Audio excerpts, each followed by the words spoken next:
Sachs, the United States is maybe not going to send weapons to Ukraine indefinitely, and they're asking them to sit down and negotiate, something that people on the left started to do and got smashed for, something you've been pushing for. So I guess mini victory lap for you, Sachs.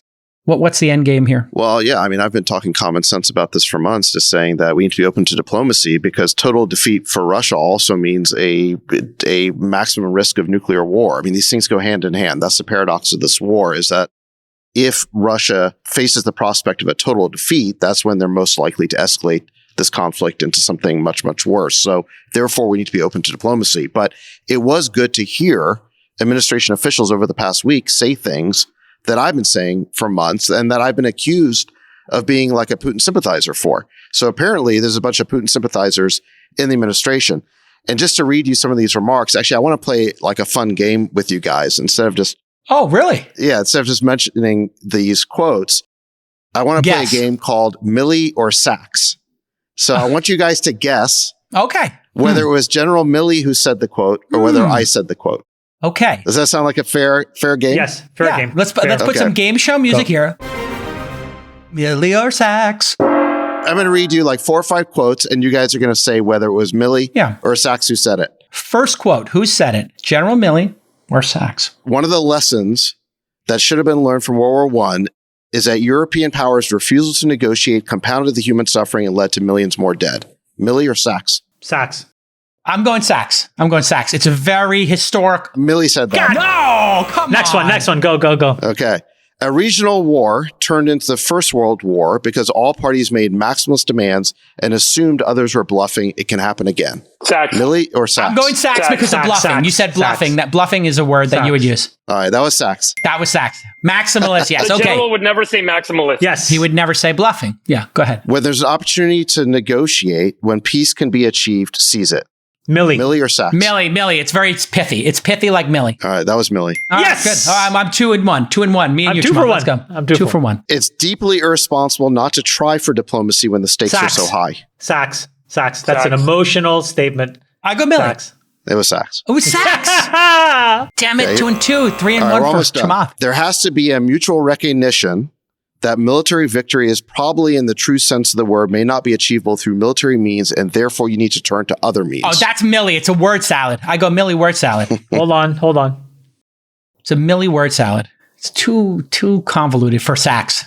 I go Milley. I think it's Milley. That's Milley. Yeah. It's word salad Milley. That's it. I caught up. Now I'm 3-2, tied with Chamath. Last one. Okay. It must be our objective now to help achieve a ceasefire and negotiated peace rather than protract the conflict. Wow, it's so formal. Milley. It's so formal. It feels like somebody said that on the steps of like a building outside. It's very formal. It's well spoken. It's crisp. Can we hear it one more time? May we hear it one more time? It must be our objective now to help achieve a ceasefire and negotiated peace rather than protract the conflict. Milley.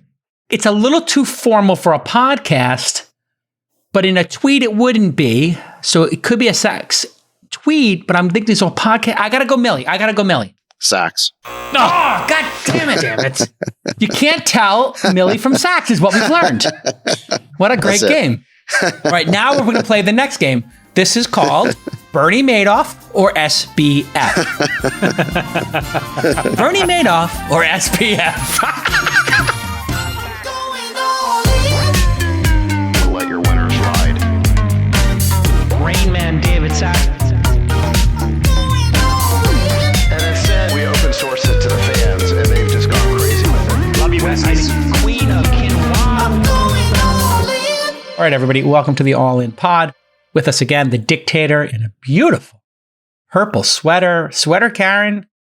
Man, it's the fall season, so the triggering will begin. The inside of this is suede. Oh, very nice. Very nice. So multiple animals killed for your pleasure. Got suede. it. Yeah. Got it. All right. What animal do they kill to make suede? Is that like a type of leather, or what is that? I hope it's an endangered one. Yeah. Well, actually, that version of suede that he's wearing is from a white rhino. So they just take the hide and they throw everything else away. Oh my God, so horrible. So horrible. God, can we take this out of the show?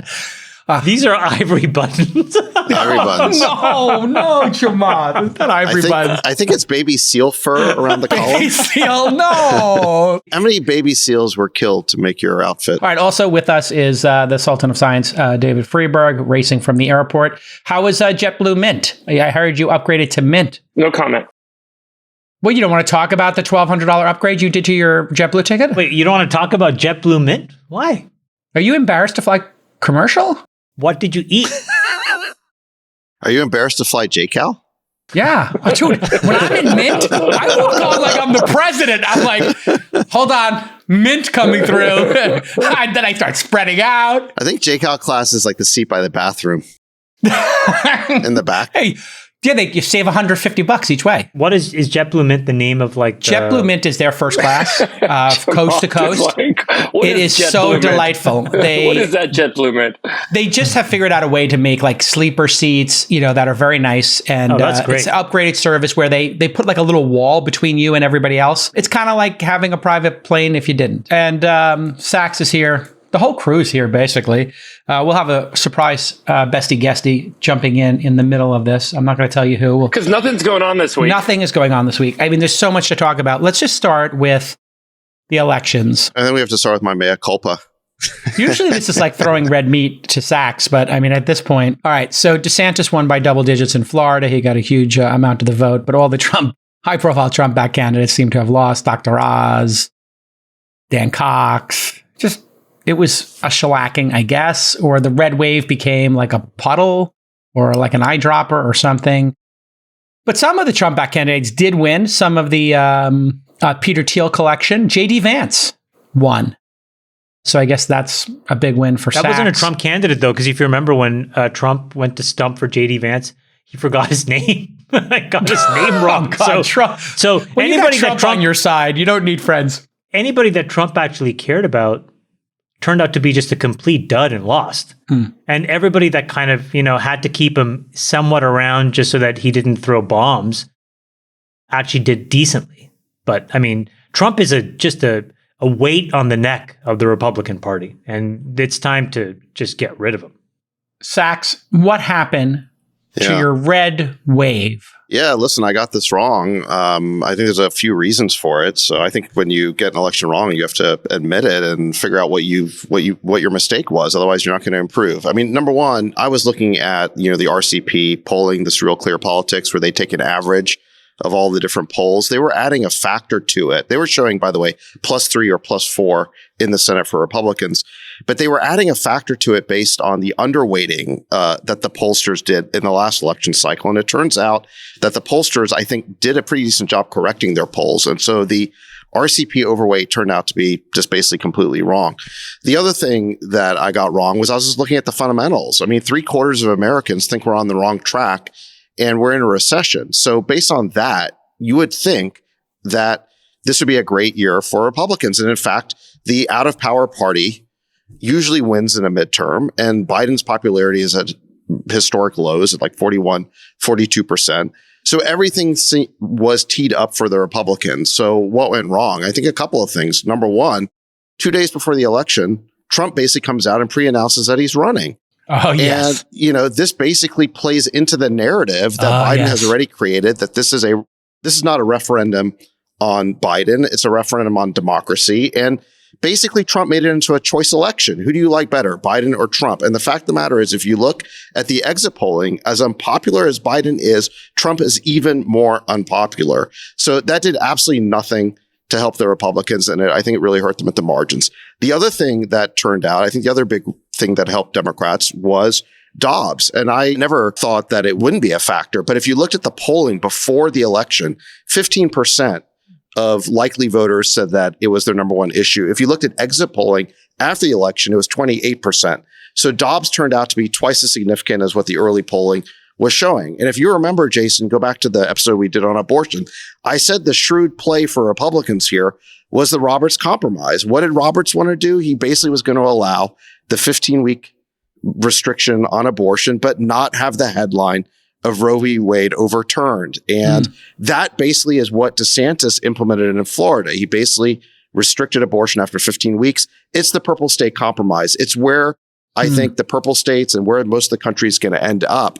And the sooner Republicans get their heads wrapped around that fact, the better they're going to be long term. To ask you one question there, Sachs. Yeah. Who stacked the Supreme Court deliberately to turn over Roe v. Wade? Listen, I mean, this was a long-term priority of Republicans. That's not a question. That's not a question, Yes. J-Cal. Well, no, Look, I mean, we do have to recognize that Trump said he would do that. He did it. So this is doubly Trump's fault. Every party nominates justices that align with their values, and it cycles. And Yeah, but these Trump guys have said a he's run. going. Trump said he would specifically do it in order to I know, turn but over the Roe v. Wade. president doesn't Jason. choose who dies in the Supreme Court and when. Yeah. Right? There was And they also, Yeah, it's also more complicated than that, because what this Dobbs decision did is throw the issue back to the states. And the fact of the matter is that now it's up to each of these states to determine where they're going to come out in this issue. So if you look at, there were ballot initiatives in red states like Kansas and like Kentucky. Kentucky rejected a ban. That's right. That's what I'm saying, is there were pro-life ballot initiatives in red states that lost. And so you can see all over the country that the Republicans tried to go too far, or they do try to go too far when they try to impose a total ban. Yep. What it seems to be popular is this, what I'm saying is the purple state compromise. It's what DeSantis did in Florida. It seems like most of the country, we talked about this on that episode. Yeah. Most of the country is in the messy middle. They want abortion to be safe, legal, rare, and early. They're willing to support it in, say, the first 15 weeks. But then after that, there need to be some restrictions. I'm saying most of the country supports that. Now, it's also the case that Democrats, though, are staking out a pretty extreme position, too, because most of the Democrats were taking the position that abortion should be legal up into the 9th month, which is not even, that's more radical than even Roe. Roe said that you can restrict it after 23 weeks. So, you know, what we said on that podcast, Jason, was the party that gets to the middle first on this issue is the one that's going to do well. not just this issue. Yeah, and I think, yes, I think it's true on this, and I think it's true on other things. So, look, I think the Republicans can correct here pretty easily if they listen to folks like DeSantis and Youngkin and Kemp, people who understand that there's a compromise here. And the ones who basically insist on pushing a total ban are going to go down in flames. There's a couple of things I think that are worth looking at now that we have all the exit polling and the results. The Democrat strategy of helping to promote these extremist MAGA candidates in the primaries turned out to be a huge winning strategy, because every single one that they helped put up against the Democrats won. But number two, so what that shows is the extreme right cannot field a winning candidate. But on the other side, all of these extreme left-leaning Democrats also did not do very well either. And so you're back to, David, what you said, which is we have been saying for a while, the winning strategy is that messy middle. It's the moderate person that kind of like tacks to the center. And this is what you see everywhere around the country, all of the ballot initiatives. Every time you had an extremist ballot initiative, whether it was a complete ban on abortion in a red state, or whether it was a tax the rich policy in a blue state, they failed. And so I think the message that you have to take away is the extreme left doesn't work. The extreme right doesn't work, right? If you look at, for example, like Kathy Hochul almost lost in New York State because of who? Because of like AOC and all of that extremist progressive rank and file of that party. So people need to really understand and look at the data on the ground. If you want to win in 24, you got to be in the middle and you got to clean up all of 100%. this extremist rhetoric. Freeberg, any thoughts? I think the Georgia Senate runoff race that we had in the 2020 election cost the U.S. $10 trillion. And I think because if you'll remember, that was the race that when the Democrats won, tipped the power in Senate to the Democrats, and all this legislation for the last 2 years was passed, including a lot of the fiscal stimulus and spending that very likely may have faced significantly more opposition than could have been faced where the Democrats had the White House and the Senate and the House. And so that single seat and the loss of that seat in the runoff to the Democrat Party, I think ended up allowing a lot of loose behavior over the last 2 years that's going to cost this country for a very long time. And in part, perhaps we could argue a lot of the inflationary pressure and now the debt load, the U.S. debt load increasing by $10 trillion in the last 2 years since that election, by the way, And so I think one of the most important things that perhaps people don't cognizantly recognize, but feel in some way, is that having a balance of power is really important in this country. And so to some degree, while there may be issues that folks can argue about and disagree about, and there may be candidates that are vile to us, I think ultimately folks are recognizing the benefit and the value in having a good legislative debate and a good check and balance in this country. And so I think that there's a lot of what Sachs is saying that ties into that kind of emotional conditioning that's probably underway. Okay, Sachs. Trump said he was going to announce. He went after DeSantis, called him DeSanctimonious. Obviously, the Trump endorsements here didn't help. Roe v. Wade didn't help the situation. What is going to happen here? Is the Republican Party finally going to cut ties because they want to start winning? Or is Trump going to just announce next week and cause massive chaos? What's going to happen in the Republican Party in the coming weeks? Because we're 14 months away from Iowa, right? I mean, this is now the next issue. The question comes down to, do Republicans want to start winning elections? Yes or no? And Freeberg brought up the right point. In the last election cycle, he's right that the reason why we got $10 trillion of unnecessary spending is because of that Georgia runoff seat. We're about to have another one where Perdue won that seat on election night, and then Warnock won it in the runoff. Why did things go against Perdue? Because Trump had a 6-week hissy fit after the election. The Georgia runoff happened on January 5th, and then all culminated in the riot on January 6th. So the fact of the matter is, Trump has been having this extended hissy fit and living in denial since the loss in 2020. And as a result of that, we lost the Georgia runoff. I think we did worse than we had to in this midterm. I think we're going to lose the Georgia runoff again if Trump continues with these antics. And so it really comes down to Republicans. Do you want to win? Mm-hmm. And look, I know that there's, call it 40% of the country passionately loves Trump, but here's the problem. He's capped at 40%.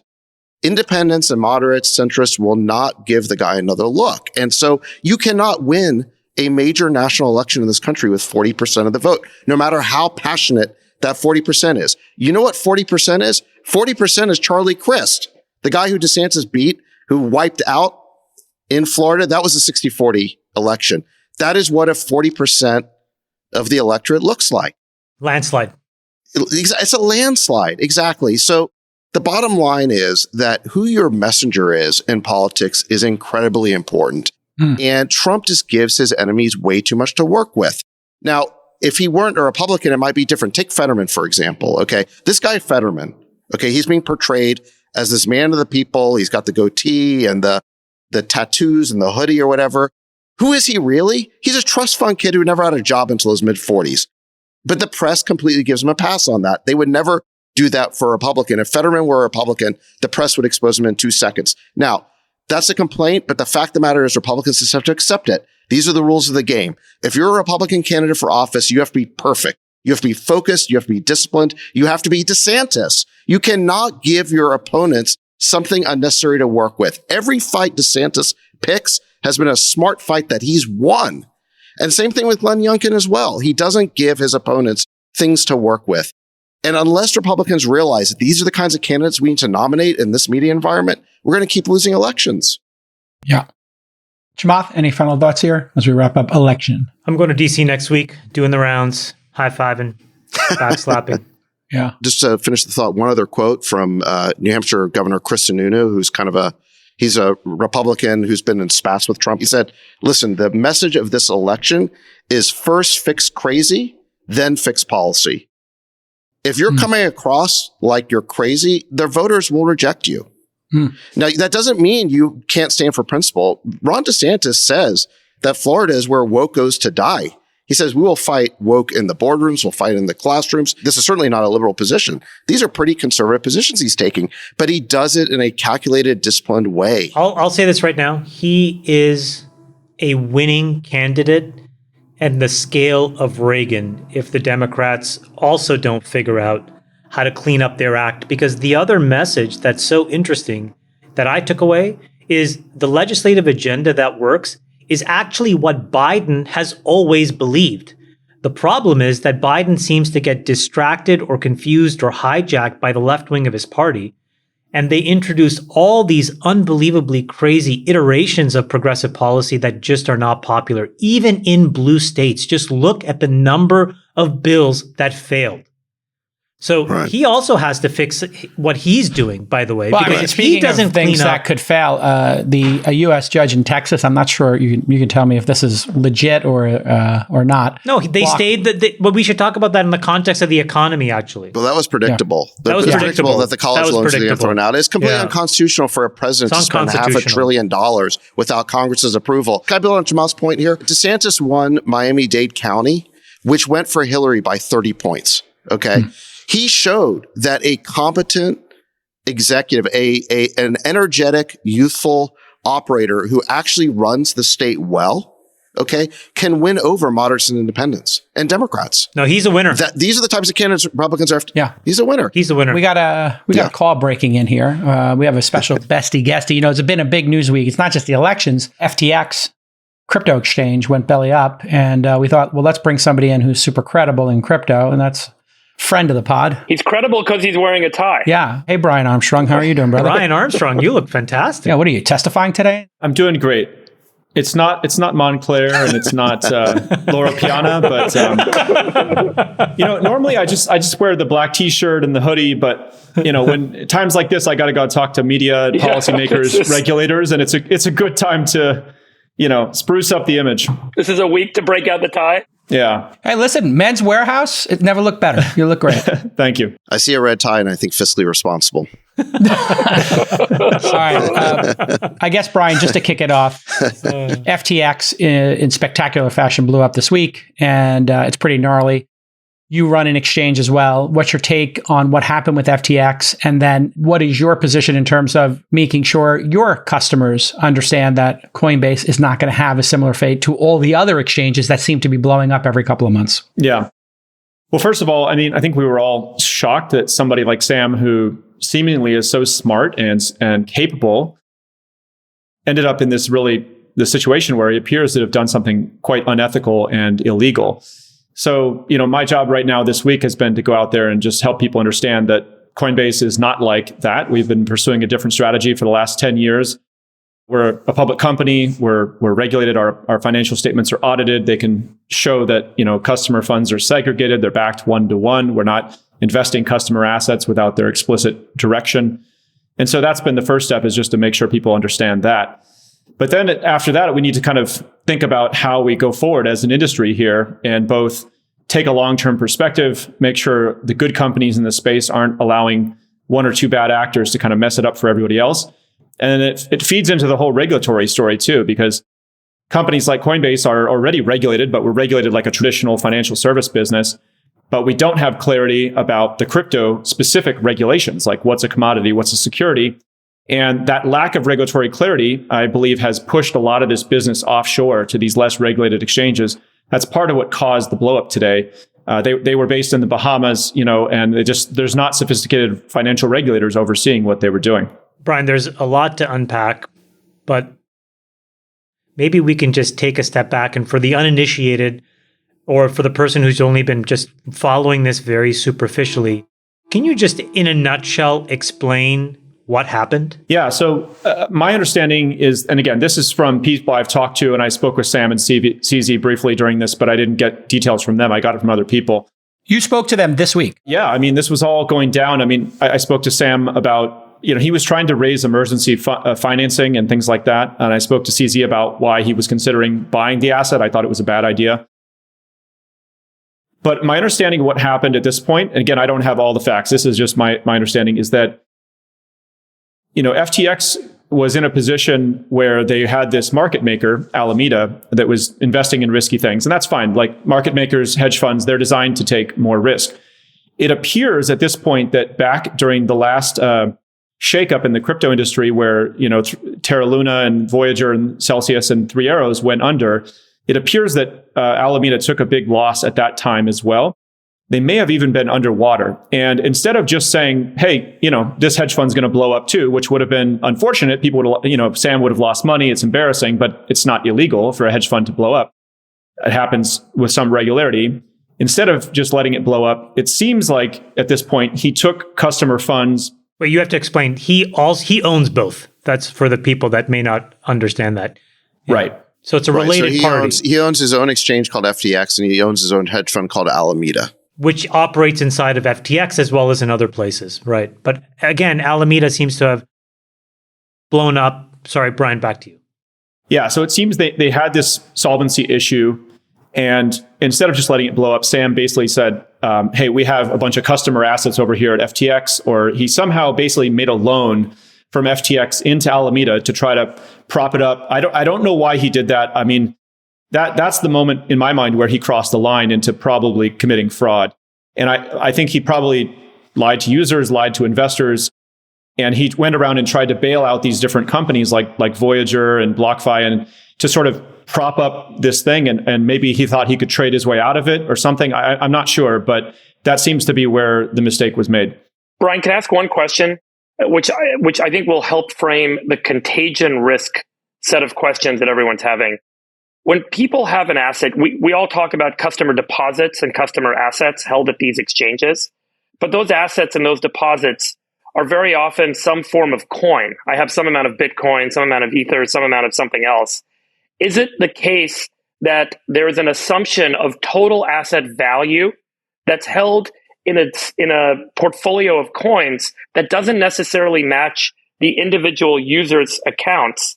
And then when one coin goes down in value nominally to dollars, that the whole value of the portfolio goes down, and now you can't actually make the customers whole. So in the statements that have been made by these guys and other exchanges that we have enough liquidity to cover customers' accounts, that the assumption might be we have enough liquidity if you assume the current market price for a whole bunch of different coins. But then if one coin tanks, the total liquidity tanks, and they don't actually have it matched up correctly because now the customer account value didn't go down as much as the exchange's total asset value. Does that make sense? It does. And is that part of the contagion risk that's going on here? Is that they're not matched truly between customer accounts and the exchange's, holding of coins? So not exactly. Okay, so if you're a regulated financial service business, but you're not a bank, we're regulated as a trust company, a money transmitter, et cetera.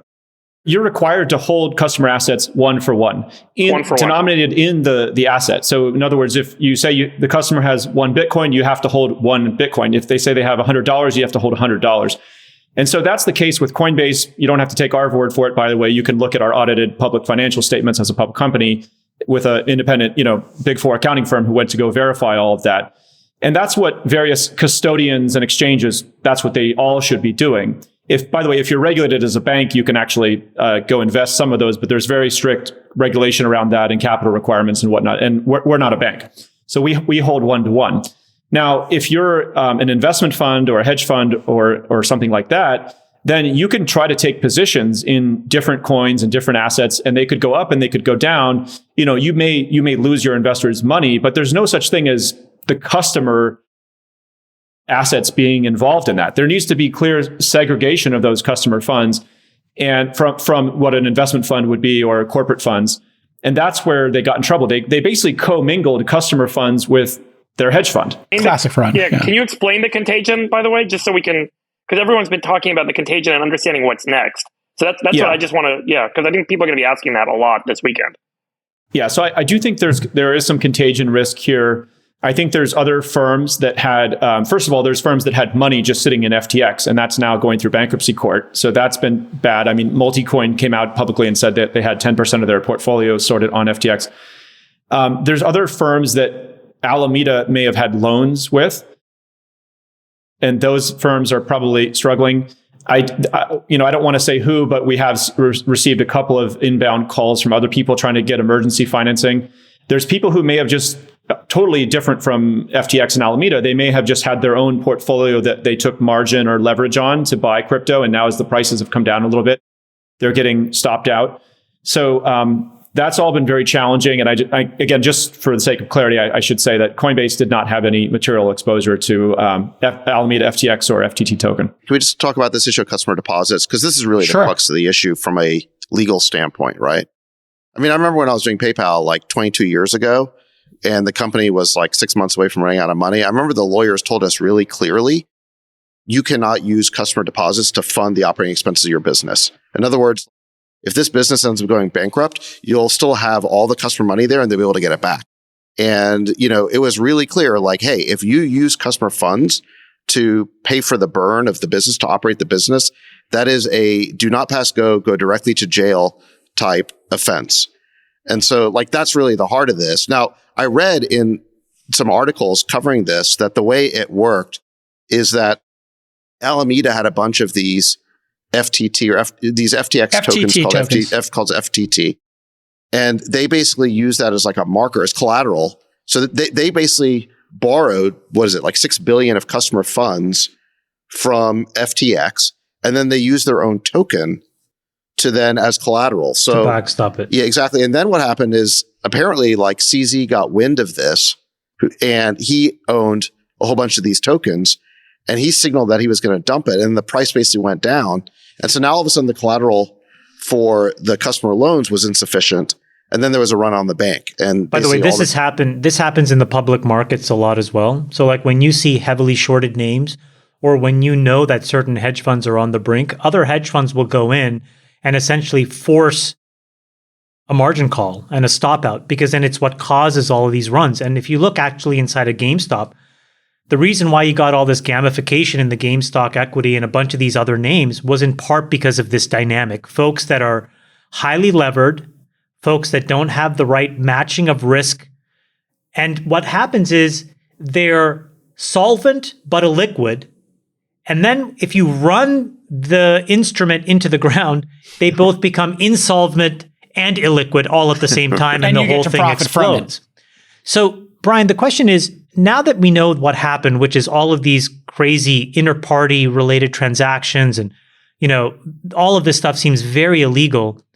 There was a bankruptcy filing today, and up until today, it seemed like this issue was really about FTX International and Alameda, and it didn't touch FTX US, which for a long time tried to position itself as well run and regulated as Coinbase. They tried to say that. But now, if you look inside the Wall Street Journal, all the articles say that this is actually FTX Group. So the whole thing seems to be imperiled. Can you just help us explain that? Because that's a lot of US people that were following the rules, thinking that this thing was matched one-to-one that may be also affected. Yeah. So look, I don't know who inside FTX's and its orbit of companies actually knew that the fraud had been taking place. It would not surprise me. I have no idea, to be honest, but it would not surprise me if FTX US people and employees had no idea that this was happening. I'm imagining if Sam was doing, when he started doing this, he probably wanted to keep it to a very small group. Otherwise, this is the kind of thing that leaks and the whole thing blows up. Now, that being said, I don't necessarily think FTX US is worth anything as a business right now because of the brand being so tainted. And there probably was not great separation of these entities in the sense of, did they have truly separate boards and beneficial owners and governance? And Sam seems to have, it appears that FTX didn't really have a CFO or maybe even like a real board or anything like that. And so it's hard for me to imagine. We found on Reddit, there was an article that appeared that said that the head of compliance at FTX was also the head of compliance at a poker site called Ultimate Bet, which in the 2010s did this exact thing, apparently. Some version of this where they went in and they looked at hole cards of poker players, and then a few employees inside the business would basically play against these folks, knowing what the hole cards were, ran this cheat, stole millions of dollars. Somehow that person found a way to be head of compliance at FTX. Yeah. 10 years later, which is incredible. But back to this question. So now what happens now is you have the international business and the US business and Alameda Research all rolled up into this one frozen entity, right?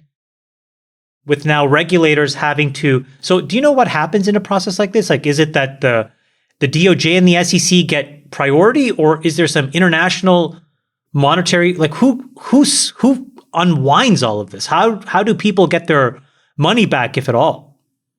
Yeah, so I'm not an expert at this, but my high level understanding is that the bankruptcy courts will essentially, and I believe they filed bankruptcy in the US, which is an interesting thing. I didn't know why they did that versus Bahamas. But anyway, the bankruptcy court will basically go through and try to find any assets of value. So, I mean, they still have some tokens and value. They have a venture portfolio. I think Sam owned 9% of Robinhood. There's various things that they may own. And then they'll kind of auction those off to various bidders on distressed assets and then try to distribute those funds to the customers. I don't know the exact process beyond that, though. I mean, if you remember, the Madoff wind down took many years. And for years, he was trying to find assets, and then he found a market, sold them. There's the trustee. I think he's still active. And then, tried to redistribute the funds. Obviously, so many more customers here than there was with Madoff, but it can be a very long and winding process to identify all the assets, then run the market sale process on them, then figure out who gets what first, and then distribute. There was an interesting thing that Larry Summers did, I think, for Bloomberg, where he was asked whether this was Lehman or Enron. And he said, it seems more like an Enron than it is a Lehman. And Brian, I'm just curious how you think about it. Like, is this sort of a fraud perpetuated by a group of executives to essentially take advantage of a situation? Or do you think that this is more like a Lehman situation, which is a well-run business, I guess, that just, got caught in a liquidity trap? I think my guess is it's a little more like Enron in the sense that, yes, they were over-levered and that kind of thing, but the minute that they moved customer funds in some way, shape, or form to backstop the hedge fund, that was, in my mind, fraud. And, that's more like Enron. Do you think now that we have to open the gates on regulation, like the whole point of crypto in some ways was, trust nobody. And, decentralization is the key. But here, what we see is a lot of people were tricked into trusting FTX and having their deposits there. And it was a centralized exchange, which caused all these problems. So it's like, it almost violates the principles of what the whole product market fit was supposed to be. So what should sort of the observer expect? And what do you expect as a business in terms of how governments now react to all of this? Yeah. Well, I think it's really important to distinguish between the centralized players in crypto, which are custodians, exchanges, et cetera. Coinbase has a big business there. And the decentralized players, which are, self-custodial wallets, DeFi protocols, Web3, that whole world. So the centralized players should be regulated. And today they're regulated already like kind of traditional financial service businesses. But they don't have the regulation clear when it comes to the crypto aspects. So for instance, in the US, we actually don't still have clarity about what is a commodity, what's a security, which one should CFTC regulate versus SEC, that kind of thing. And that lack of regulatory clarity, and frankly, the climate of regulation by enforcement, the negative rhetoric from Chair Gensler in particular, has created this sort of chilling effect in the US that has pushed a lot of that centralized actors' activity offshore. In fact, 95% of the trading volume in crypto is now outside the United States, and it's come down a lot since the beginning of this year even. Now, the decentralized players, self-custodial wallets, DeFi, Web3, this is where crypto really has an opportunity to make a more fair and free and transparent system, because you can go look at any smart contract to see exactly what it's doing. Anybody can audit the code. If you have a self-custodial wallet, you can just trust yourself. You don't have to trust any other intermediary out there. And that's where you get true decentralization. And I think that's actually, now, those areas still have a couple of their own challenges. Sometimes people will lose their password or their phone and they'll lose their own money. So if you're trusting yourself, you still have to trust, that you're going to do that piece correctly. But there's a lot of good things we can do there around making social recovery mechanisms and MPC wallets and things like that. We remember just a couple of months ago, Gary Gensler started saying, hey, these things are all securities. And you went and visited the SEC a couple of years ago, or you tried to, they wouldn't meet with you. You were very public. You did a tweet storm. We talked about this on my other pod that, hey, we want to meet. We want to talk about that. Now we're still in a position where the SEC's position is these are all securities, which means anything that's trading, it would have to be limited to accredited investors, et cetera. What should the United States do here? And how close are we to getting clarity? Because I know you're trying to talk to the SEC directly about, can we just get some clarity here? Can people buy these tokens or not? What is the status of, are they tokens? Are they securities, or are they not here in the United States? Yeah. So luckily, since then, we have had a lot of productive dialogue with both the SEC and the CFTC and Treasury and all kinds of people in Congress. And I do think the US is making some steps in the right direction. There was a bill going through Congress recently called the DC CPA, or the Stabenow-Boozman bill, Although it's having some challenges now, frankly, due to this FTX blowup, because SBF was one of the people sort of pushing that bill forward. But regardless of that, the sort of system that we should have is there should be a clear designation between what is a crypto commodity, and that can be regulated by the CFTC, and what is a crypto security. Now, this is one of those legal, by the way, what is also a stable coin and artwork and other things that are not any of those things. The challenge lies in that there's kind of a fuzzy line between what is a commodity and what is a security. And a lot of this law is based around the Howey test, which says a security is an investment in a common enterprise with an expectation of profit. And so it's basically a point-based system. And in the absence of really getting a clear list between the CFTC and the SEC are in this turf battle, I would love it if, they could basically put out a list, get their heads together and put out a list. Hey, CFTC is going to do these, SEC is going to do these. A bunch maybe are in the middle. Let's let the courts figure that out or whatever. But that just hasn't happened. And it's a missed opportunity in the US. So if the Howey test is not perfect, given the dynamic nature of cryptocurrencies and all the innovation, if Brian Armstrong was going to say, hey, this is in the best interest of Americans, balancing, some amount of security and safety for people making bets on this currency and allowing innovation, what would you say is the best definition, the best way for us to regulate crypto coins? Putting NFTs aside, putting DAOs aside, just specifically. Yeah, actually, coins. Jason, hold on. Let me just tweak your question. Sure, build on it. Because we should switch to SBF as well and just talk about the person. But to me, it seems the whole issue, if you come back, like what is the first string that you pulled that unraveled the sweater, was the fact that these tokens were created out of thin air. They had no meaningful value. Somebody prescribed a value, and all of a sudden, everybody else in the economy all of a sudden said, yeah, I'll take that as collateral. Look, you cannot do that in the regular world. I can't call JP Morgan and say, I've invented this thing. It's called a share in XYZ, and I'd like you to margin loan, give me a loan against it. So, Brian, explain, there's a ton of these tokens that have been engineered, right? And there's been a ton of these tokens that have been sold. So what should people do that own these things thinking that there was going to be some safety or value or, how do you think about all of these tokens that could be as basically as fragile and shitty and worthless as FTT?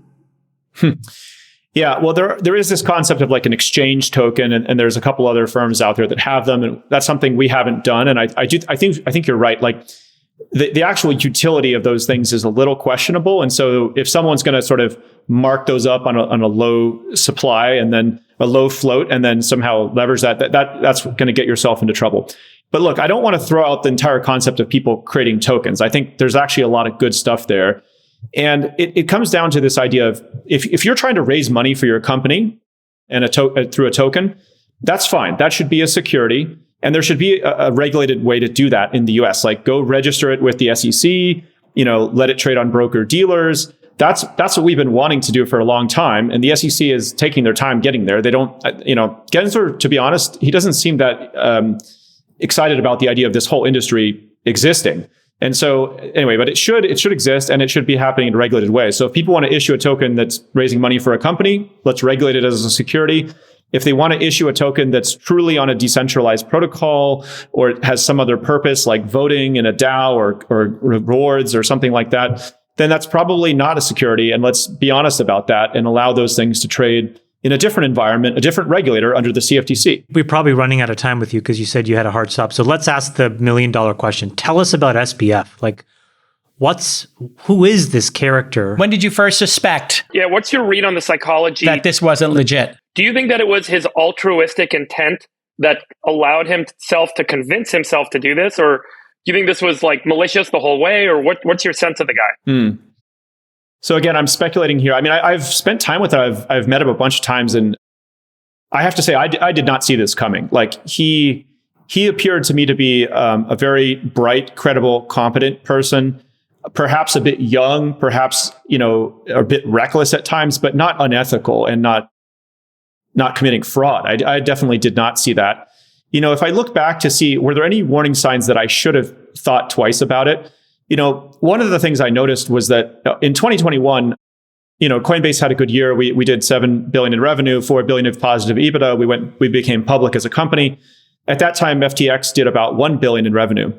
And I knew how much money we had for our venture budget and just like different investments we wanted to make. And I knew their revenue. And I had to scratch my head a bunch of times. And I was like, where is this guy getting all this liquidity?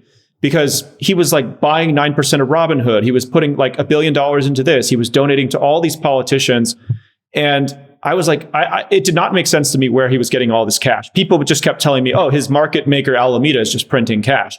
And I was like, okay, I guess, it seems like a conflict of interest to own an exchange and a market maker. That's why we haven't done it, but more power to him, I guess. And so I was surprised. I didn't speak up. I can't explain the psychology of it at this point, whether he's a pathological liar or if he's started off good and somehow under the pressure of this whole thing went bad. But the minute you can go watch the interviews, he's lying to people about why he's bailing out Voyager and BlockFi and he knew at that time that most likely he knew at that time that they were not solvent. Alameda was not solvent, and so that's where he crossed a major line in my book.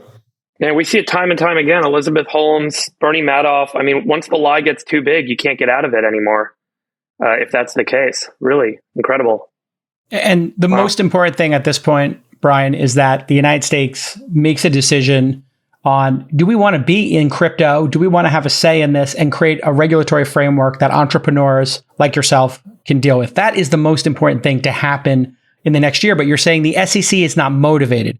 I guess, why are they not motivated? They're just CYA. No, they're motivated now. This is a political issue now. So but let's hear Brian's answers here. What do you think, let's find out who did SBF give all this money to? Because he was touted as one of the future biggest donors to the Democratic Party. If you want signals, I would say there were some pretty big signals here. Number one, he said he's going to donate $1 billion to the Democratic Party.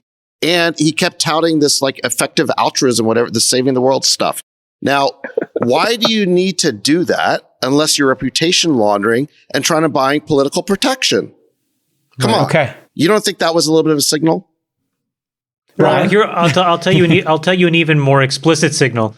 He pitched us in that $17 billion round, and I did a Zoom with him. And after the Zoom, I'm like, this doesn't make much sense, but I'll have my team do some work. We did some work, and we sent him a 2-page deck. And we said, here are our recommendations for taking the next step. One was the formation of a board. The second was the creation of dual class stock. The third was some reps and warranties around affiliated transactions and related party transactions. And the person that worked there called us back and literally, I'm not kidding you, said, go fuck yourself. Was quote unquote the response to us. We're like, okay. So that was the easy decision, but message received. Message received, but I still thought, okay, I'll just put that in the bucket of these guys are unbelievably arrogant and smug. But Brian, I thought what you thought, which is maybe it's because they've created some money-making machine in the Bahamas, and so they have that level of confidence.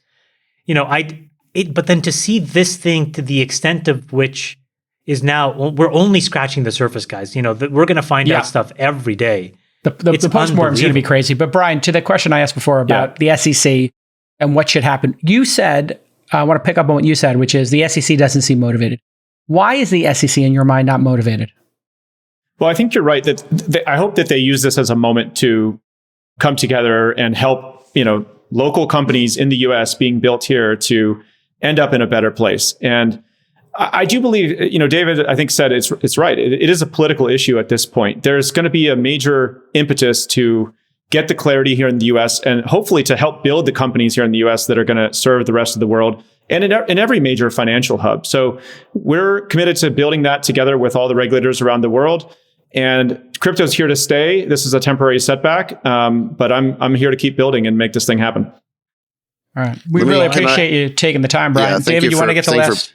Yeah, being so honest. Listen, I mean, story after story here about, SBF was going to create this $1 billion philanthropy to, save the world, improve humanity's long-term prospects, number 2 donor to the entire Democratic Party, and on and on and on. And quite frankly, what this shows is, you want to know what effective altruism means? It means that you steal other people's money while bragging about saving the world while taking a big chunk for yourself. That's what it means. There was a research paper in 2011, and this research team looked at drug addicts and drug abusers, 4,000 people, And they found that the biggest addicts had the highest intelligence, that you were twice as likely to become an abuser or an addict if you were any kind of intelligent quintile that they were measuring. And someone explained this to me at the time, that the smarter you are, the more you can convince yourself that when you're doing bad things, you're actually doing good things.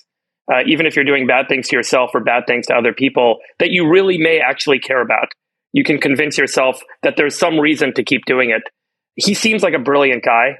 I think that to some extent, he may actually, I don't know the guy, but he may actually believe that the ends did justify the means, and he thought that he was doing good for the world, and this was something that had to be done in some way, and it just got a little bit away from me, but it's still worth doing. I think the problem is bigger than FTX, and I'll say the uncomfortable part out loud, and nobody needs to necessarily comment if you don't want to, but there were an enormous number of venture firms that talked their way into just completely doing zero work here. I mean, and the tip of the spear is this thing. Who's the guy that works at Founders Fund? Zebuljar? Delian, thank you. Yeah. That tweet that he had where he basically took the snapshot of the Sequoia transcript was one of the funniest things that I've ever seen. I mean, this was a $215 million decision, and Sequoia documented it and put it on their own website. And I think that's an example of something that was happening, which is people just looked the other way and didn't even want to do the layer of work. Chamath, let me just string together a couple of things we've talked about over the past few episodes. And I think you'll agree with this point. But generally speaking, there seems to be a very heavy lack of governance in investing, given the amount of capital and the velocity of capital in Silicon Valley, particularly in private markets of late. And a lot of the stuff that's been talked about, where last week we talked about super voting shares, and the founder does whatever they want, and there's no governance, and there's no board, and there's no oversight.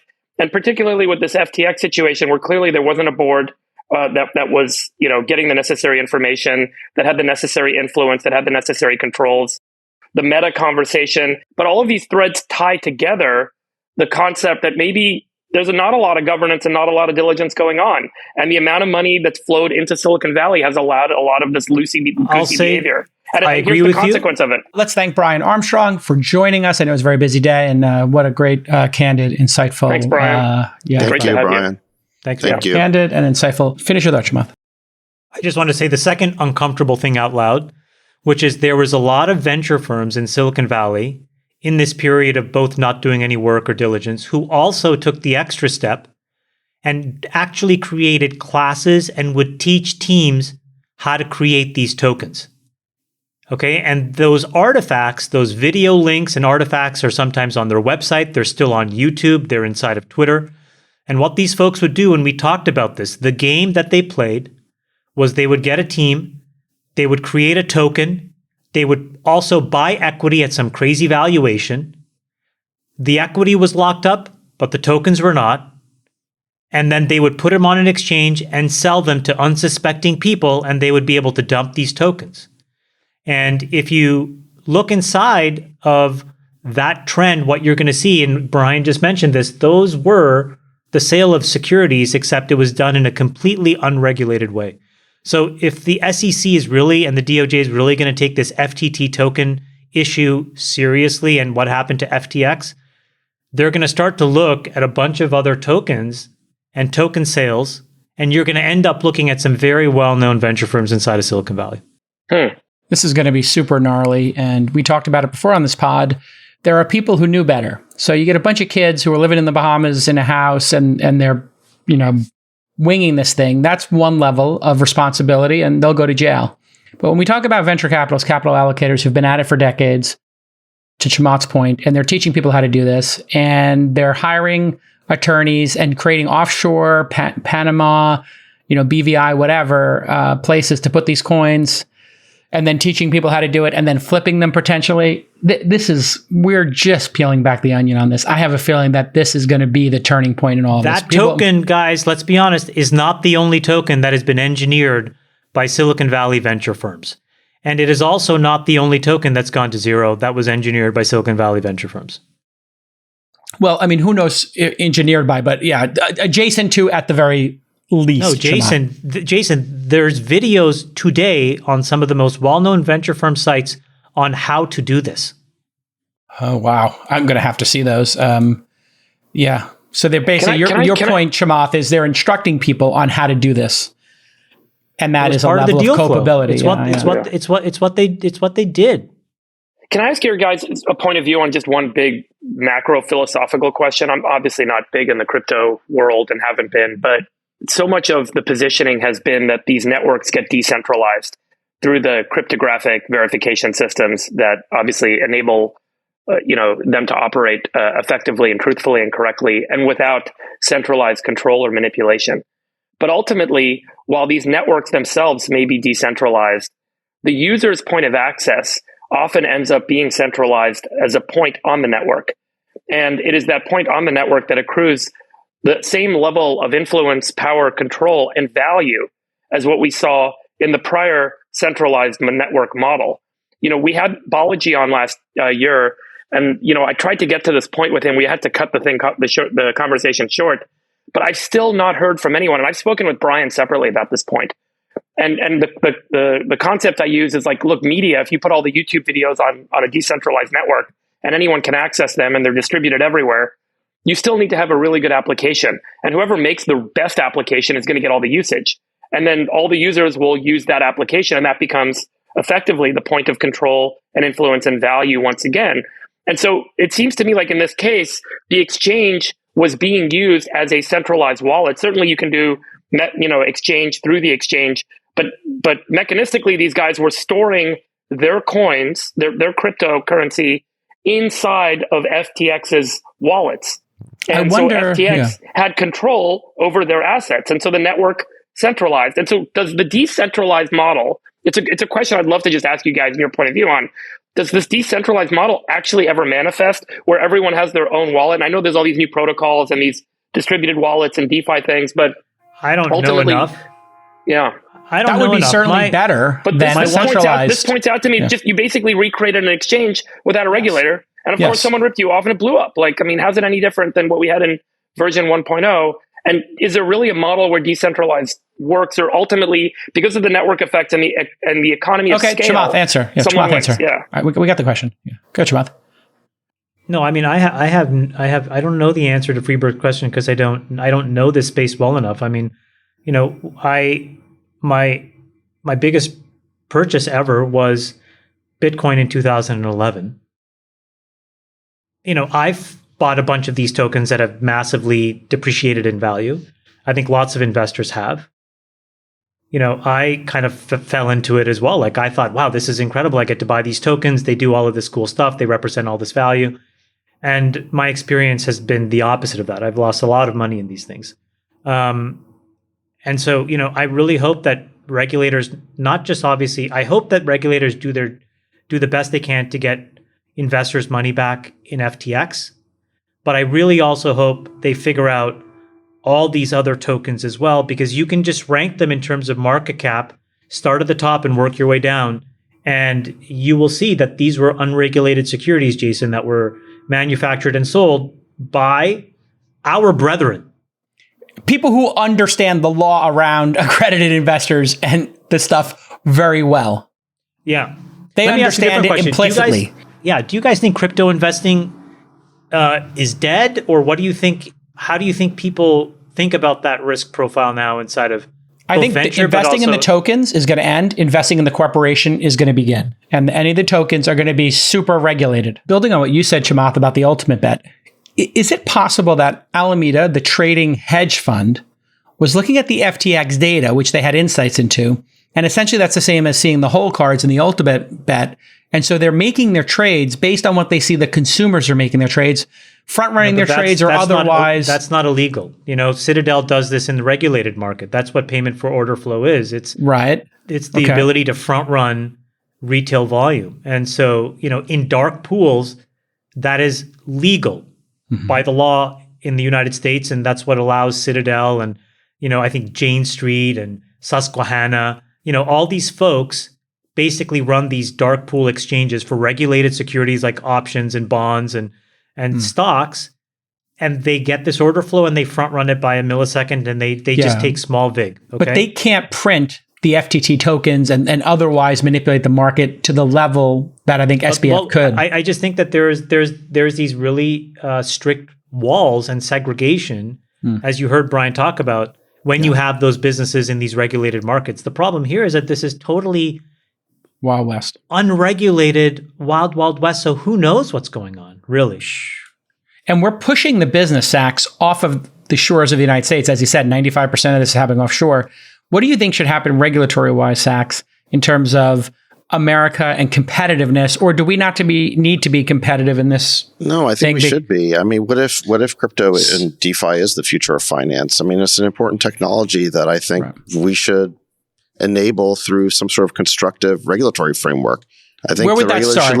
I think the regulators should listen to Brian and help come up with a appropriate framework. But to be clear, look, what Sam did is way worse than people going on an exchange and speculating. I mean, look, I think that people who speculated in the buying and selling of these tokens, they were using it like a casino. Okay. Like that's different than a customer putting their money on FTX and having their money get stolen. That's the big difference. So I think there's levels here. Now, Chamath, to your point about who's minting these tokens, you're right. Maybe that's like another category. But I do think that the reason why this is on a different level is because it wasn't Sam's money to give away. There is such an easy solution to this regulatory environment. I agree with you on that point, but I think don't underplay when there's an organized process to create an illegal security with special rules for them that allows the liquidity for one class of asset and not liquidity for others. You're right. So that's a separate bucket. I don't think it's the same as what Sam did. And I don't think I agree. No, I'm saying different types of grift. That's something that needs to be looked at, and we need a constructive regulatory framework for that. There is such a simple silver bullet for all of this, which is these things there needs to be proper governance. People have to have skin in the game, insurance, people signing off on the taxes, boards, onshore here in the United States. And then we need to have, and I'll keep saying this, a way for Americans to become sophisticated investors. Only 6% of this country fall into the qualified purchaser and accredited. If you want to trade in these things, or you want to trade in NFTs or private companies, we should have a driver's license-like test, a firearm-like test, you and I are on the same side make a sophisticated test and let people opt into it with an education. The problem is when you have guys like this, it sets that desire back by a decade, if not more. Okay, that really sucks. I agree. Because so frustrating. Every single person inside of Washington right now who's anywhere near this from a regulatory perspective or a policy perspective is meeting on Monday morning.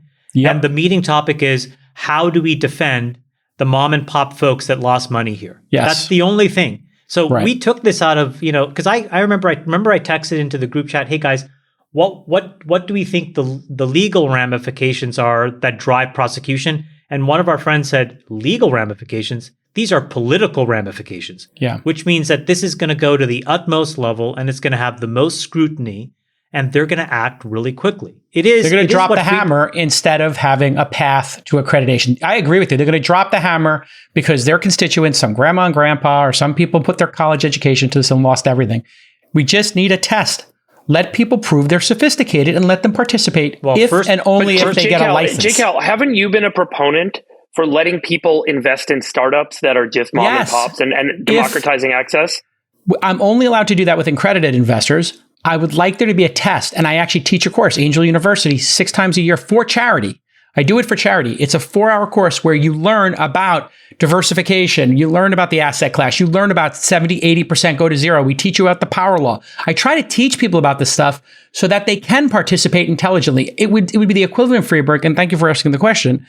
It would be the equivalent if we had a poker test, and to play in the World Series of Poker, you had to go to a 5-hour seminar and you had to take a practical test and you had to say, a flush beats a straight. And you had to just prove that you had some level of knowledge of how to play the game. It's such an obvious path to removing these problems while staying competitive as a country. And instead, we're letting people do this offshore like CZ with no rules or whatever rules he chooses.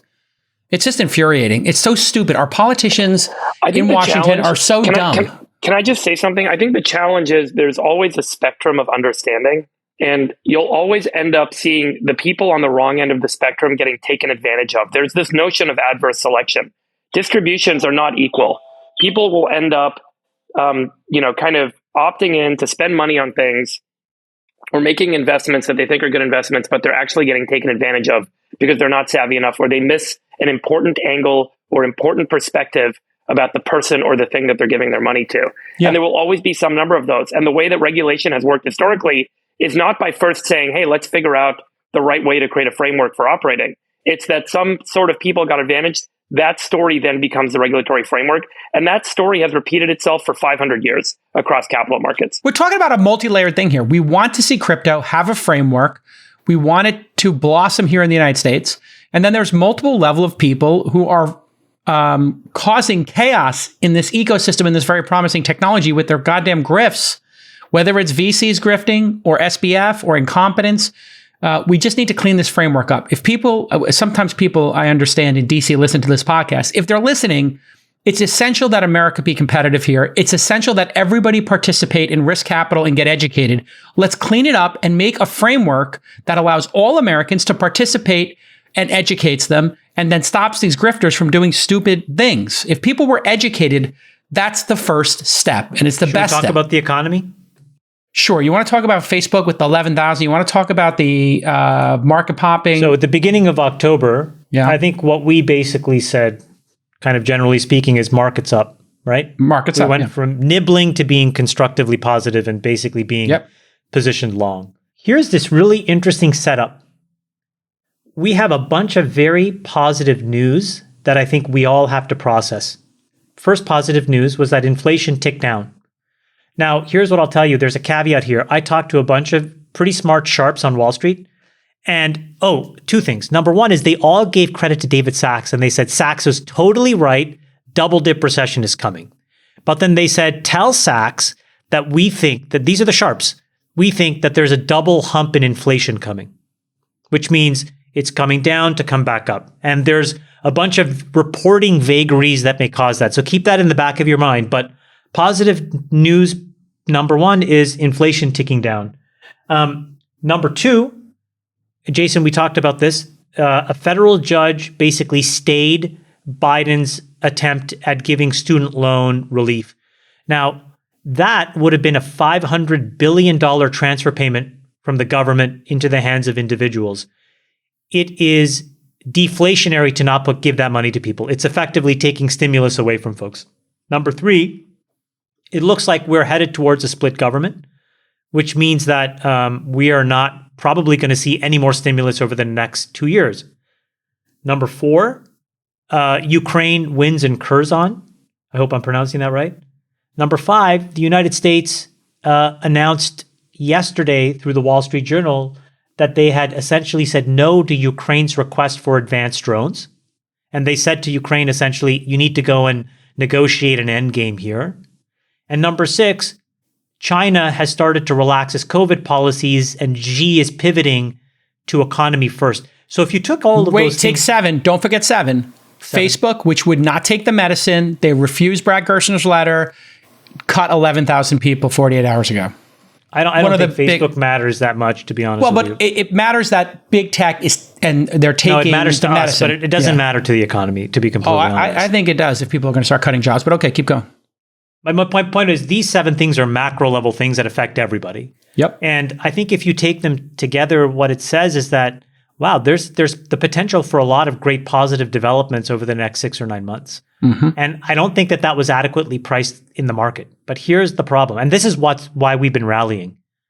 The problem is that most of this rallying has been because of a bunch of short covering by folks who were pretty pessimistic and negative after the last few inflation prints. So this is not really net new buying that we saw over the last couple of days. So you take it all together, I'm like, it's still going to probably trend up a little bit. But then again, we talked about this, Jason, when the VIX gets into the low 20s or the high teens, that's probably the short-term top, and then it turns around, and unfortunately, we're near the low 20s, high teens. So that's kind of my thought on things right now. Okay, Freeberg, you got any thoughts on the inflation print? Yeah, so I think there's 2 things, one of which I'll give credit to a guy named Carl Chu. I hope I pronounced Carl's name right. He's from William Blair. He puts out these excellent research reports. And we used one of his graphics a few weeks ago, so I put it up here. And basically, he showed that with the NASDAQ move that we saw this week, so you can see this here, he basically tracked the move in the 10-year Treasury against the one-day move in the NASDAQ. And he said that it really indicates a unique sentiment shift, whereas in other times you've seen big moves in the NASDAQ that weren't really seeing significant moves in the Treasury rate at on the same trading day, and that this is such an outlier, what happened this week. The only other time that we've seen anything like it was when the Bank of England issue happened back at the end of September. In the last 20 times that we've seen this big of a move in the NASDAQ in a single day. And so we saw a 31 basis point move in 10-year treasuries in a single day, at the same time that we saw, a 7-point move in the NASDAQ. So he said, because you don't normally see the bond market and the equity market trade in this way together, it really speaks to a big shift in sentiment. Now, at the same time... What is that shift in sentiment? That there is going to be less of a driver for the Fed to raise interest rates at this point, because it seems like the inflation print indicates that inflation is coming under control faster than what folks had otherwise anticipated. And so there may not be as many rate hikes as quickly as folks were anticipating, which will, benefit equities, and the bond market traded that with that perspective as well. Now, the counter narrative, which I just put a tweet by a guy who I've never heard of before, but someone shared this with me. His name's Gordon Johnson, and he said the CPI surprise may actually be due to a technical print that within the CPI, one of the biggest indicators is health insurance cost. And, the health insurance cost plunged by 4% October to September. But he says healthcare costs didn't actually magically collapse. There was just an accounting difference in how they're accounting for healthcare costs that took place during the month. And if you did not, if you assumed that was flat month over month, you would end up actually with a 6.7% year over year print, which was higher than expected. So there is a counter narrative going on in the market. I don't know how significant this guy is or how much of a voice he has, but I don't know if we're out of the woods yet. But some folks are saying that the market is saying we're feeling a lot better, but there are still analysts that are indicating that maybe there is still risk to be had ahead of us.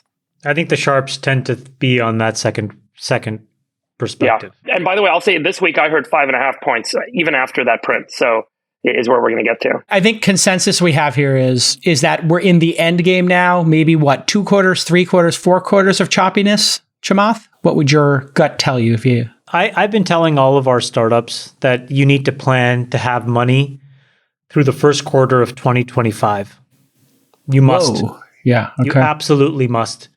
And that's 8 quarters of cash. Okay. The way that I framed that out to them is 9. Yeah, 8 or 9 quarters of cash. Ideally 9. And the reason is that we have all of this positive news in the offing, but the problem is, again, there is still a lot of risk to the downside. We haven't seen David's second, dip in the recession, right? So that double dip is going to be expensive. And again, the sharps think that inflation will come back at some point in the next 6 months. That will keep the Fed's foot on the gas. Maybe it's 2 or 3 more 50 basis point hikes. The point is, Jason, you could be at 5.5. Again, we said this last week. We're going to get to a point that's probably higher than what people expect. That's probably around 5.5. And we'll stay there longer than people want. That's probably through the middle part of 24. And if you don't prepare for that worst case scenario, you're doing yourself a disservice. I think the market can start to rebound in the second half of 24. But if you're a company, you need to balance and plan for the first quarter of 25. Because, again, most venture investors are going to want to see 6 months of data on the ground that things are better before their sentiment changes. Yeah. And we're just starting to see the drawdowns. We're just starting to see the impacts in people's portfolios. That will drive behavior change. I mean, this SBF thing is the tip of the iceberg in terms of the money at risk. I went and, by the way, I did an analysis. I shared it in the group chat. Hopefully we can show this up. Brad has a little chart. Nick, maybe you can throw up the historic drawdowns. So for people that care about early stage technology, since 2018 through 2021, and including an estimate for 2022, we have injected $1 trillion into venture capital.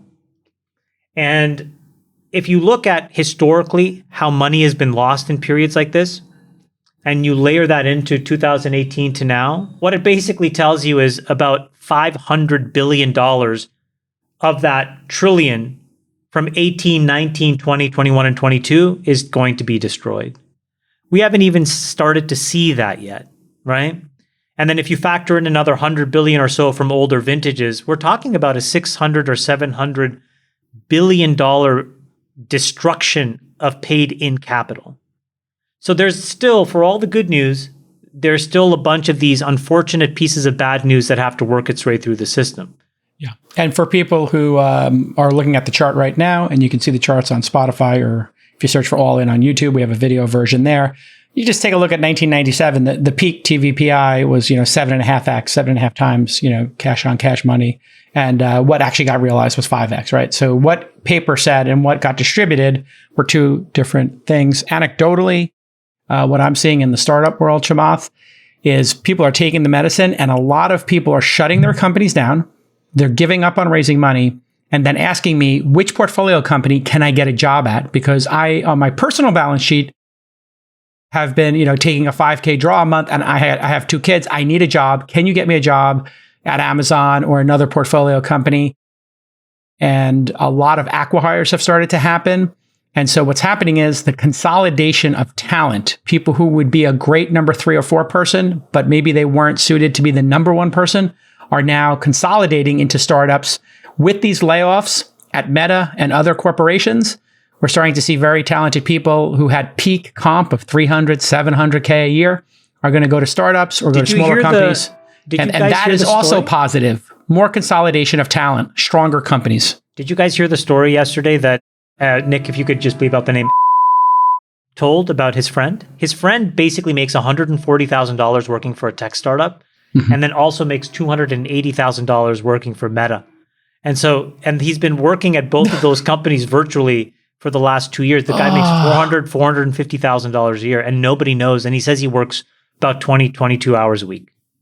On both combined. So the 80 hours. And remember, when we started in startups in the late 90s and into the turn of the century, the number of hours that was expected at a startup was what, Sachs, when you were at 60 PayPal? hours a week, I would say. 60 to 80. That was expected, baseline, Yeah, 60. That was baseline, yeah. Baseline 10 hours a day plus come in on the weekend for a couple hours. Yes. Yeah. For sure, easily. Probably more. Early days of Facebook, our executive management meetings wouldn't start till 9 p.m. Yeah. I think Elon's going to be a trailblazer in a lot of ways on this Twitter thing. First he did the big headcount reduction, but then he also, just this past week, said everyone needs to come to the office. And if you don't come to the office, you don't have to come to the office. You have a good excuse. If you're an exceptional performer and you've got a good reason, then you don't have to. But the baseline is everyone comes to the office. By the way, just to put this point into focus, Nick, can you just throw up this chart for these guys to see? Because I think it's just ridiculous. So this is basically what we're dealing with, which is like, if you look at, and these are just a couple of examples, but this is Meta, Amazon, Snowflake, Datadog versus Gilead, Raytheon, and Exxon. What is the point of this? The point of this is just to show you that we have had a massive rotation away from our industry, is the point, right? Where normally the things that we would work on were just so well received by so many different kinds of investors that unfortunately just isn't the case anymore. And I think it just goes to show you that the reason why this is happening is because people are hedging their bets about how long the economic pain lasts. That's why, they'd rather be long healthcare stocks, industrial defense companies, and oil companies. Because at the end of the day, they're banking on oil and war and sickness, versus social media and e-commerce and SaaS software. And if we look at this chart, just no matter how good, by the way, so this is not an indictment on these companies. Go watch the prediction episode from last year. I think that watch the prediction episode. Yeah, you and I nailed it on crypto. We both said crypto was going to crater. These 4 horsemen here: Datadog, Meta, Amazon, Snowflake down 23 to 27%, and then the Gilead, Raytheon, Exxon cohort 8 to 28% up. I think, Chamath, what this says also is, we don't think your management style and how you're running these businesses is appropriate for this moment in time. Please consider some austerity measures and some thoughtfulness in how you treat shareholders. Vis-a-vis, well, I mean, it's just watching the number, how people are running companies. I think we took it too far in Silicon Valley. We took it too far. Whether I don't know, J. Cal, I know it's sort of a pet issue of ours because we have to deal with some incredible hubris and arrogance sometimes on the boards of these companies because folks don't want to listen to reasonable advice and we come off as wet blankets. But that chart, to be honest, is because of what we explained last week, which is when rates go up, the value of $1 that you earn today is just meaningfully more worthwhile than $1 that you may earn even 2 or 3 years in the future. That's why that chart looks the way that it does. And if you believe that David's forecast of a double dip recession is accurate, which again, most of the sharps do, and then you also layer in this idea that inflation could come back, you have to be really defensively positioned. You can't take a lot of risk, which is why startups have to expect that if that's the dynamic and $600 billion is going to get destroyed in venture capital portfolios, how open are VCs going to be for business? They're probably not going to be that open. And so you have to plan, I think, for the early part of 25. If Amazon, and how do you get incremental dollars in these tech companies? Amazon does a RIF, some austerity measures, they raise prices a little bit if they can. Maybe you see more incremental dollars coming today, and maybe that incentivizes people. Look at what happened. We were at $89 for Facebook shares last week, Chamath. When he made the RIF, $107. He went up like $15, $20. What does that tell you? I mean, I think it tells you that a lot of people were short going into that, and they were probably caught offside a little bit by the magnitude of it. I think that that's good. The issue that a lot of these companies have, even in the face of RIFs, is that you have to reset expectations now on earnings. And if you do that, the problem is that when you flow that through to what people think the S&P will look like in a year, there's some real issues. So this is not free, It's really hard treading. And I would just encourage people, it feels wonderful to have a few days of it's like a respite in the middle of a huge storm, right? It feels like we've been getting whipsawed back and forth, and feels the sun nice. Came out and the wind went down. Came out. I would just really encourage people in this moment to reset your energy, which I think is good. But you got to go back into that office and you got to find the money and the wherewithal, I think, to last through 24, if possible. It's grind time. Facebook, by the way, 27. 18 months is not enough. You need at least 2 years. 2 years, yeah. 24 months is the new, 8 quarters is the new 6 quarters. And by the way, the thing that employees need to do now in this moment is to hold the management teams of your companies accountable, because in those Q&As, hopefully you're not just glad-handing talking about bullshit. You actually go and ask the question, how much money do we have? What decisions are you going to make to get this company to be, in a position to survive?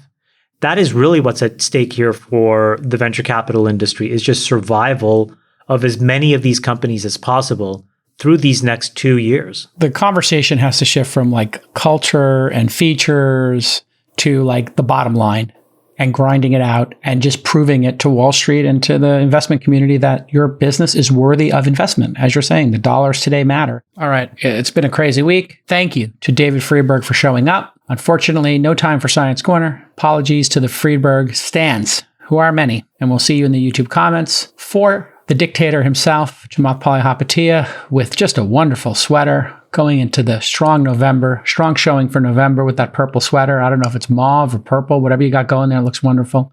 Thank you. For Team Montclair, the Sasshole himself, David Sachs. People don't understand what you're saying when you say that, Jason. Oh, they know you're an asshole. They're no, that's what they clear. think you're saying. They don't know. Understand. They don't know joke. that we're adding the sass to it. Yes. So David also is a great executive in software as a service, in addition to being an asshole. So you put the two together and you get Sasshole. No, I'm just joking. David's a wonderful person. People are really excited that you and I are friends again. It's an amazing moment. That was your chance to make a joke, so I actually missed it. I threw it up there for you. I threw up the softball for you. Just say we're not friends. All right, we'll see you all next time. Bye-bye. We'll let your winners ride. Rain Man David Sachs. And instead, we open source force it to the fans, and they've just gone crazy with it. Love you, besties. Queen of quinoa.